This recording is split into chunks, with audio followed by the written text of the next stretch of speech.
Welcome to our Sunday specials.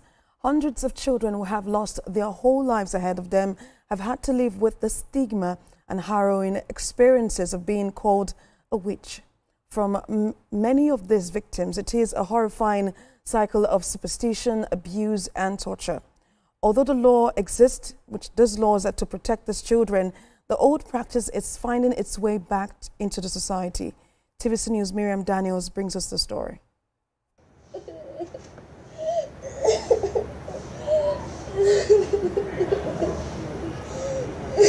I remember when my dad beat me and told me to eat my own shit. Among the 14 basic rights of a child as contained in the Nigerian Child Rights Law is the right to dignity. The law also guarantees a child's freedom from discrimination. In 2008, the government of Akwa Ibom State, when Godswill Akpabio served as governor, domesticated the Child Right Act. The law specifically made accusing children of witchcraft and torturing them in the process criminal. So people have accused me that we are fighting a war against Christendom. No, we are trying to protect the rights of children. So it's important for the world to know, yes, that here in Akwa Ibom State, you have a government that cares and is proactive. I just noticed that last year when they did the exhibition, I'm like, so this thing is raising its ugly head again. They accused me and my sister for the accident of my mom. He took me to church. The prophet told them that I was a witch. So coming back, my dad beats me every time. My dad locked me in his room. My pastor's son, he was first accused. I don't know what happened in his family. And one way to avoid being beaten was you had to mention other children in your coven. And so he just listed anybody that came to his head, and unfortunately, I was mentioned. Despite these provisions, the practice of holding children responsible for any misfortune that befalls their family in Akwa Ibom State, accusing them of witchcraft and exposing them to torture and other inhuman treatment have refused to end. In September 2024, TVC News reported that 12-year-old Bright Sunday in Ibiono, Akwa Ibom State, was accused of being the witch who was responsible for the misfortune in her family. She was locked up and tortured by her father and stepmother for 2 years without food or water until she was rescued by operatives of the National Security and Civil Defense Corps. Yes, she wants to kill me. So I'm saying my mother is giving me wish. My father does say I am a wish. She used to sometimes she give me food. Sometimes she give me food to eat. So many times she put me today and tomorrow she not give me food. I wanted to jump through the protector window. Yes, I jumped it before somebody catch me and come. I continued giving her food until the day I fell so sick, up to the point of death. And that from that day, then when I recovered, when I fell in that sick, she told me that she is the one that they send her to come and destroy me. And he's the one that is fighting for me to be dead. Then from that day, I did not continue to feed her as I used to. So in the course of working on this story, we discovered that 8 out of 10 parents who believed their children were witches did so because a prophet operating in a church had told them so.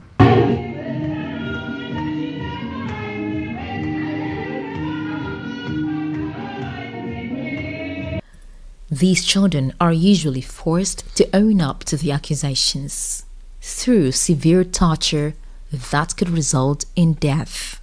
And when the child is lucky, the deep scars will remain a constant reminder of the cruelty of their early life. I get to relieve this trauma whenever I see or hear stories like this. Sometimes it's hard for me, it really is. I will not say that I have I should get over 100%, but I will not say that I have 100%. Sometimes when I think about it, it annoys me. I feel like you people almost destroyed my life with this fallacy, and now everybody's coming to say, oh, we did not know, it was not true, oh, sorry, but I mean, the harm has already been done. Sometimes I grew up to think about it, and it gets me seriously offended. Why my parents would have even thought of me to that extent. So in your own case, it wasn't a pastor or a prophet that told your parents you were No. So simply your parents just noticed you was a very stubborn child, and then for them, they assumed I must have been bewitched by someone. And so now I must tell them who did it. The prophets sometimes claim to conduct deliverance on the children, to clean them of the evil spirits, and this comes with giving them all manner of substances, known and unknown. They are expected to drink them and then vomit the witchcrafts. They gave us things to drink. I mean, taking crude oil for almost a year with salt, it was horrible concoction. I don't know how we survived drinking that for almost a year. I could remember they would give us a peppery substance to take, and then we'll steal blood, and they say, that is it.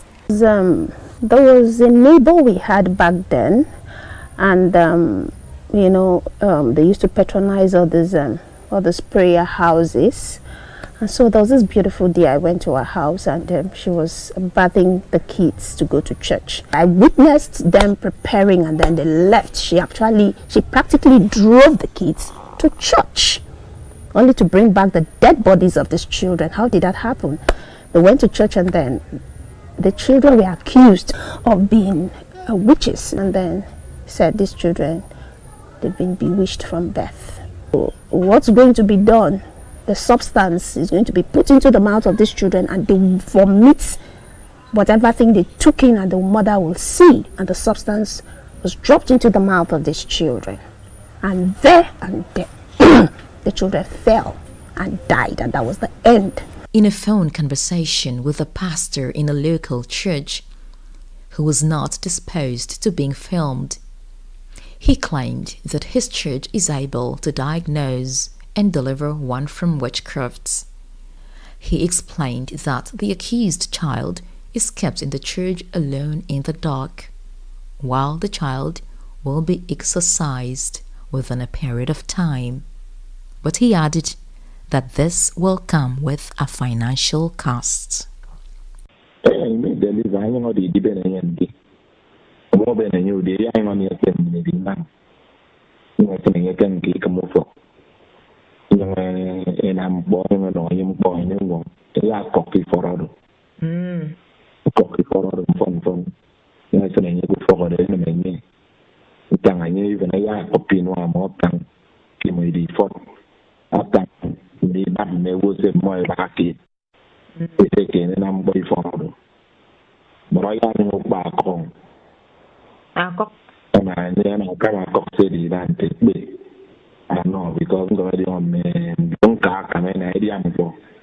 Three months after bringing Bright's ordeal to the public, TVC News discovered that she was not the only victim.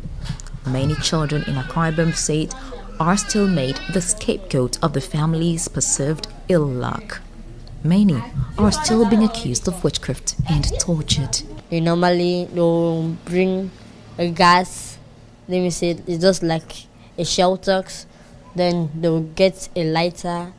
When they when they on up the gas, the gas spray into the lighter, whereby it turns like a big amount of fire. So they did it so that we will be able to tell them why why we're destroying their home. Like an evening like this, my dad came out with rod, started beating me and saying that he heard that I'm the one holding his destiny, tying his destiny, that he will not allow me to succeed in this life, that he must make sure anywhere I am frustrated, he will kill me and all of that. So they saw me that night and they're asking me why am I not going back to my dad's house. I told him that my dad doesn't want to see me. So I didn't know that they were literally tricking me because they were living close to Sunshine. So they took me there, they raped me, the two of them raped me. I think that was at my 11 years old. So I got raped at that time, and then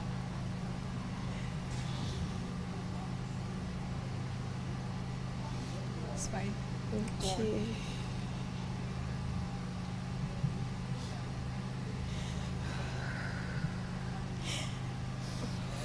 Okay, so I got raped that night. That was how. And then the next day, I had to see someone that literally gave me food while on the streets. Our interactions with every respondent pointed to religious beliefs and poverty as the root of the problem. Illiteracy, lack of exposure, and the most important is some of these churches, some of the prophets, the assignments, and all of those people that are not contented with maybe one church they are going. They will be going to prayer houses and all of it. They will go and find something to tell you now. Okay. So what would you say are the major factors, maybe one or two, responsible for these occurrences of children in our climate being blamed for all the... I think poverty mostly. Poverty mostly is the problem. Unemployment, economic disempowerment and all that are major issues why these issues come up, and people will always look for an excuse. We visited a child rescue home in Eket local government area where we spoke with the founder. Her organization has been actively working to rescue and rehabilitate children accused of witchcraft in Akwa Ibom State. She shares some heart-wrenching experiences. I noticed a young boy lying on the streets, bare, without any clothes. And I thought to myself, this is a child. Could this child be alive or dead? I had already bought the vehicle, so I had to stop, pay my money, and go down. And I saw that this young boy had a hole in his head, and they had used nail to push that nail, to push it into his skull. So he died.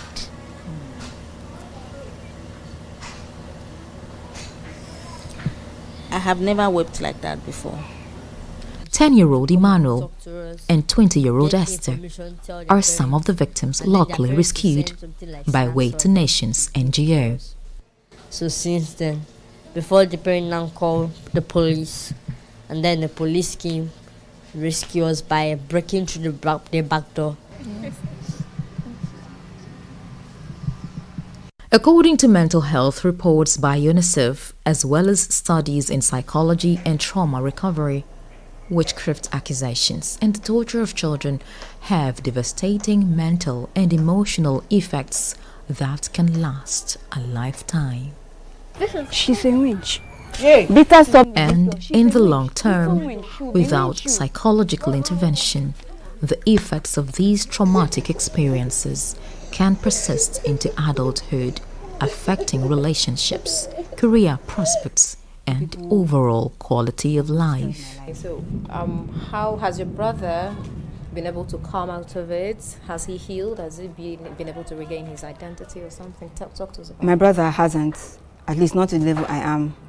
My brother was the most quiet among, we are three. He was the most quiet among all of us, but it changed his life. My brother became Raz, even as a teenager, became very stubborn. He just felt like if his father could not understand him or believe him, well, so he just became wild. And then I think at a point, he tried to take poison. Somebody called and said, your brother just took rat poison. And I asked him, he said, sister, I just want to die, because there was no support. A popular preacher in Uyo, Abel Damina, says witchcraft is physical, not spiritual. He condemns the accusation and torture of children for the belief that they are possessed by witchcraft spirit. So stigmatizing children and calling them witches is not scripturally right. It's not scripturally right, because you know, those children are still trying to find their lives. They are still trying to grow. They are still trying to come to terms with who they are. You don't stigmatize them. That's pure wickedness. Etidong Idorsit Ekong is the village head of Atanafort Uyo. He speaks about the role of traditional institutions in preventing children from being turned to victims of what they know nothing about. But if somebody comes out and lodges a complaint and is ready to defend, that is when we will make sure we direct the attention of the law enforcement agent, people who are ready to take up the matter to a conclusive end, to step in. So by the time we are able to analyze the underlying, factors that led to the accusation, we are in a better place to counsel. And in those two cases we were able to counsel, and we actually took one of the children into our shelter because we were about to prosecute. But then we saw the remorse because the man saw what was really the problem, and we were able to reconcile them. So it's not the justice system, like now our prisons are congested, right? So we are looking for other means of sorting out issues without having to. It must not be custodial. It must not be someone being put in prison. At this point in working on this story, there are plenty unanswered questions. One is, what really can the law enforcement agencies do in this situation where the parents are the same people that subject their children to agony and humiliation? Well, witchcraft have no place in our law books, except the person being accused own up to it, that is, confess to it. Then there are appropriate sections of the law to take care of that. We still have to throw it back to you wherever you know that such children are undergoing such torture. Let us know. The perpetrators will be charged appropriately. If it's a case of assault, they're going for assault. If it's a case of wounding, they're going for wounding, and etc. Can healing ever be complete? Do you think they have any regret now? It put a big strain on my father, our relationship. Till now, we do not have a good relationship because every time I see him, I remember the stuff just stays in front of me. So sometimes I want to believe that he didn't know, he was ignorant, and the other times I'm like, why? Why did you have to? Currently, I want to begin to mend the relationship because every girl needs her father. I don't know how to start. I don't know. The scars, both physical and emotional, run deep. But Diana Bassi says with proper intervention, therapy, and community support, there is hope. When one of them was about to graduate, I sent for her father. And her father came and sat with me right in this office. And I told him, see your daughter, she's a graduate. And he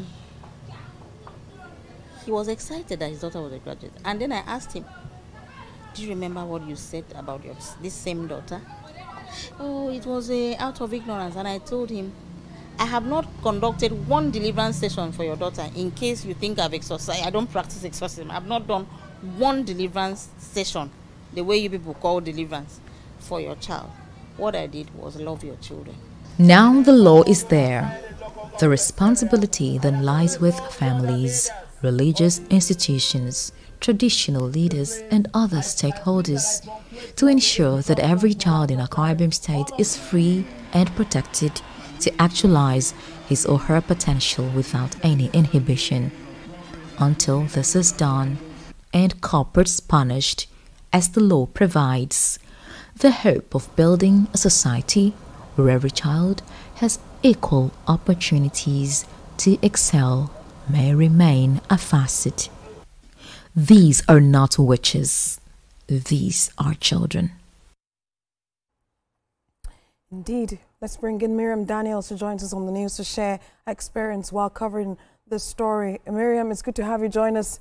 I'm just wondering how these accusations have affected the children, the lives of the children, their families, and, you know, just from the stories you've told, I'm thinking what support systems really are in place to help, you know, these children when they're being accused of witchcraft? Good evening, Sarah. First of all, the experience I had while telling the story was quite an emotional one. I cried many times in this story when I got to speak with the victims and hearing what they had to tell me. It made me cry. So many times I had to talk with them. Now, this is intended to bring the awareness that, look, yes, once upon a time, this had been so widespread until there were laws that came to put that in check. And it seemed everyone actually had that consciousness to know that, look, it's a child of witchcraft. And it looked like everyone acted or behaved well for a period of time. And now it's quietly back into the things seem to be happening unnoticed. So that was the idea behind the story, especially when we had to bring the story of Bright Sunday, and then that actually moved how many more to the adult victims too. That also allowed me to, talk with lots of adults who have similar stories. Okay, they're adults today, but they have similar stories of similar experiences they had during childhood. And the other part too that seems soothing, perhaps at the end of the day, there are people, irrespective of how perhaps society may look at these kind of children, there are people who are interested in these kind of children. There are people who look out for these children. They take them in, they provide education for them, they provide health care for them. And this is a call on the government to know that, look, we have the laws, but there should be more stringent measures towards implementing these laws. So people don't do this, abuse these children who end up on the streets and losing their lives, losing their destinies. I mean, we could have had doctors among them. We could have had great politicians among them. We could have had great journalists among them, but if eventually they're thrown out, who will be the leader tomorrow? Who will be the hero of the country, so to say? And we also know that Miriam, we seem to be losing some parts of the conversation, but would like to thank you so much. Hopefully we'll get to hear a more positive response from the government as to how they will create a support system for these children who are victims, of their parents' superstitions and some of the, superstitions they've heard from churches and some other religious leaders. I want to say thank you so much for bringing that report back to the front line so that we can discuss this. Thank you so much. And of course, we are with the children. And just like you said at the end of the report, children, they are children. And of course, they are not witches. Thank you so much for bringing that report to us. Well, that's TVC News this hour. For more updates on the stories we're monitoring, you can visit our website. It's tvcnews.tv. You can also follow us on all of our social media platforms, Facebook, Instagram, and on X at TVC News NG. On YouTube, we're live at TVC News Nigeria. Thanks for watching. Have a good night.